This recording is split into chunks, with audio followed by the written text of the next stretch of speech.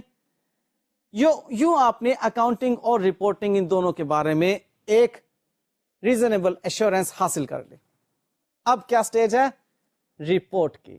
اب آپ بنائیں گے رپورٹ اور کریں گے سائن اور پیش کر دیں گے اسٹیک ہولڈرز کو جنہیں رپورٹ پیش کرنا بنتی تھی آپ کی طرف سے. یہ ہے جناب آڈٹ کی سٹیجز. سو ہم نے پچھلے 2 لیکچرز میں اور آج کے لیکچر میں، ان 3 لیکچرز میں آڈیٹنگ کے بارے میں ایک اوور ویو حاصل کیا. ابھی ہمیں یہ پتا چلا ہے کہ آڈٹ ہوتا کیا ہے. ابھی مزید اب اس کی باریکیاں اور اس کو according to the international standards on auditing اور کمپنیز